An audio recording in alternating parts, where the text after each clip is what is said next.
Gordon Dedman and welcome to another episode of Bushcraft Survival. Today we're going to be looking at how to light a friction fire using the hand drill method. As always, before we light any type of fire, it's very important that we have our preparation done correctly and ahead of time. We have our platform of parallel sticks. We have our matchstick size thickness twigs. We have a pile of pencil thick size twigs up to thumb thickness and then larger. Very important to have that all laid out ahead of time. The tinder we're going to be using today is a combination of paper bark and cabbage tree palm fibre. There's lots of cabbage tree palms in this area, and the fibre which grows up near the top is excellent for fire lighting. So that's what we're going to be using for our tinder bundle. The wood we're going to be using for our hand drill today is the native coastal hibiscus. In another episode we're going to be going out into the forest and actually collecting the wood and making the set from scratch. But today we're going to be using a set that I've already pre-made and dried. Now it's very crucial that the woods we use for the hand drill set are the correct woods, because we don't have the mechanical advantage that we do when we're using the bow drill method, because we have to create the downward pressure with our hands. So it's imperative that we get the right woods. Very soft, a balsa-like wood. Grass tree is another great one from the Xanthorrhoea species. That's another great one for hand drill in Australia. But we're going to be using the native coastal hibiscus. There are two parts to the set with the hand drill. We have the drill itself and we have the half board.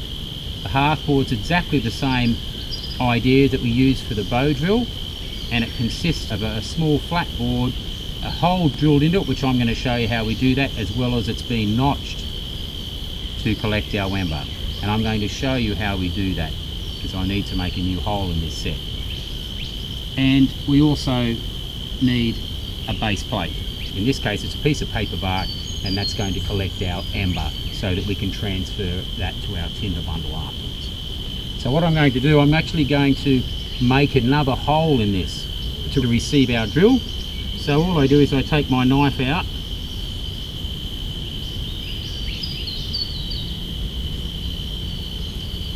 and I'm just carving out a little circular indentation that's going to allow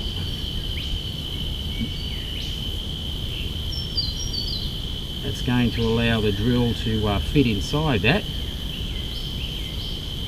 so that we can further carve that out, and then we'll put our notch in it afterwards.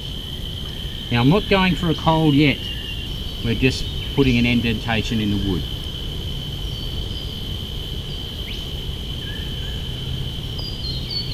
Because I don't have mechanical advantage, I have to use downward pressure with my hands.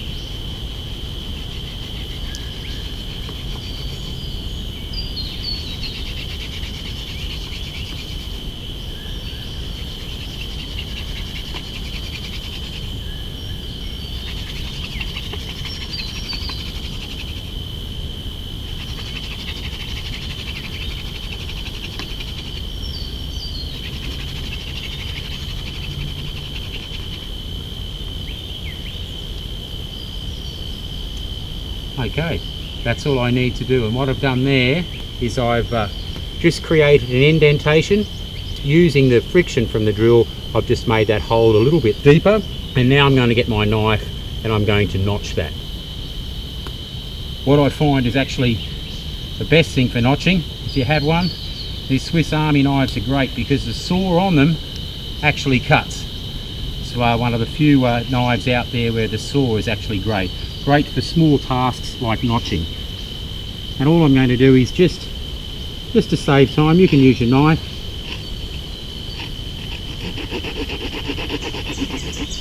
And I'm just going to cut a little V-shaped notch into that indentation. Now I don't need the notch to be as big as we do for the bow drill.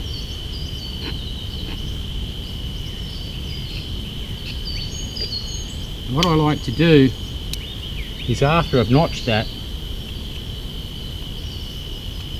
I just like to tidy that up the bottom, make it nice and smooth, because we don't want any rough areas collecting any embers. We want it to fall to the bottom. And what I'm doing, I'm just taking off the bottom, beveling the end, and that just allows oxygen to come in underneath and get to the ember. I find that works quite well.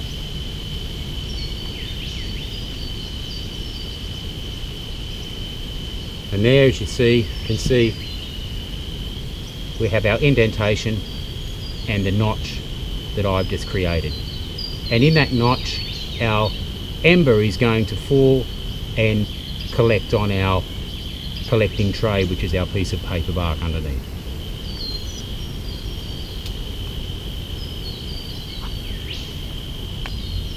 What I might do, I'm just going to tidy up the end of my spindle or drill.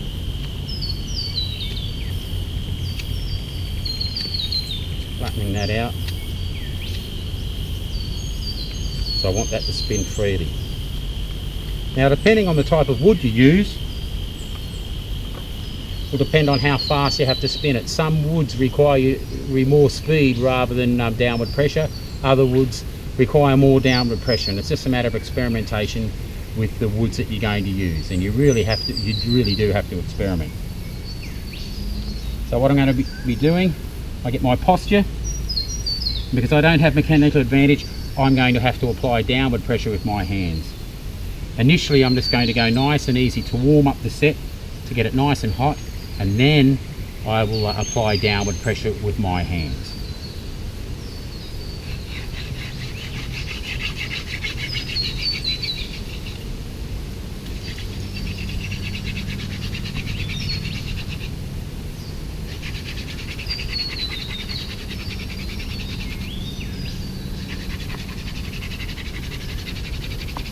I'm just gradually increasing the speed now, increasing the downward pressure.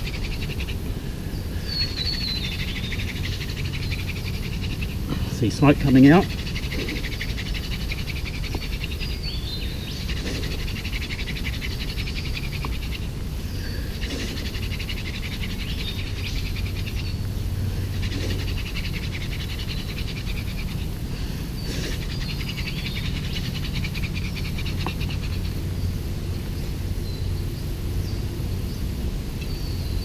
What I do is I take my knife and very gently I clear the hole where the ember was collected. And as you can see, we have a glowing coal.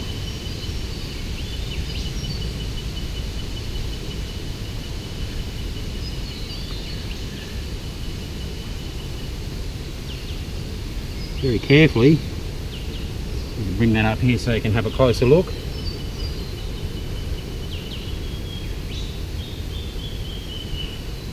You can see that. I've got a bit of time here. There's enough dust or powder there to let that grow a little bit longer, a little bit larger. So I'm going to allow that to do so. And then I'm going to transfer that into our tinder bundle.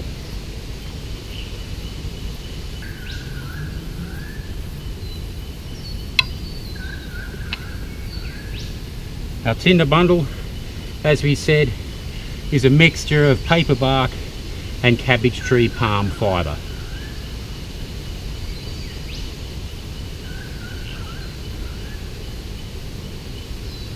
What I'm going to do now is transfer that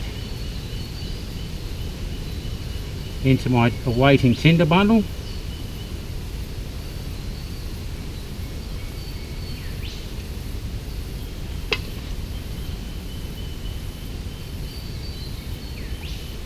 And very gently I'm going to blow that to flame.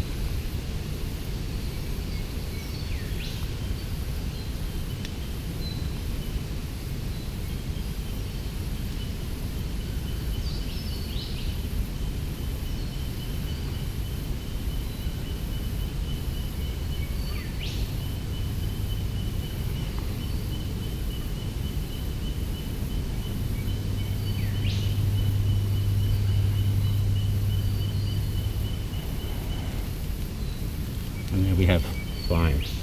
I turn that upside down to enable that to catch because flames want to rise up. Place that on my fire lay. I get my very fine twigs and I'm going to put those on top first, not dropping them onto the flames because that'll just smother it. So I'm just allowing some air and oxygen to get underneath. When the flames come through the top, I get my second layer. I'm going to split those in half. I'm going to crisscross those over the top.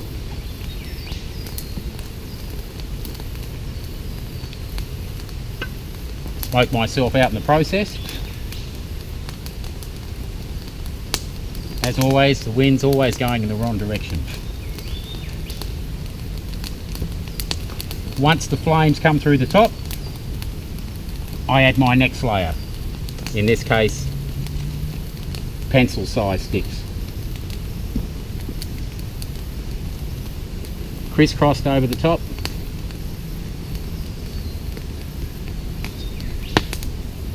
If your preparation is done correctly, you'll find it's very easy to get a sustainable fire within 5 minutes.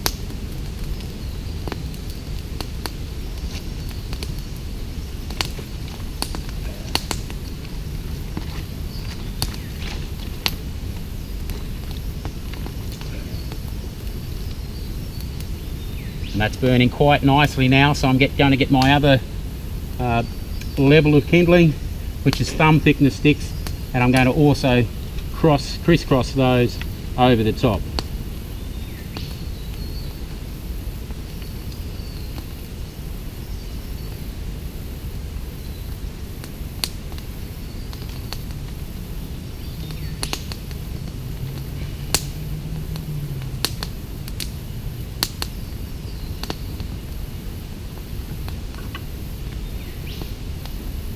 And my preparation was done correctly now.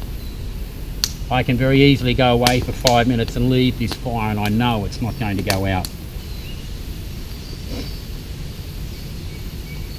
I hope you've enjoyed this episode on how to light a fire using the hand drill method. My name's Gordon Dedman, and I look forward to seeing you again on another episode of Bushcraft Survival.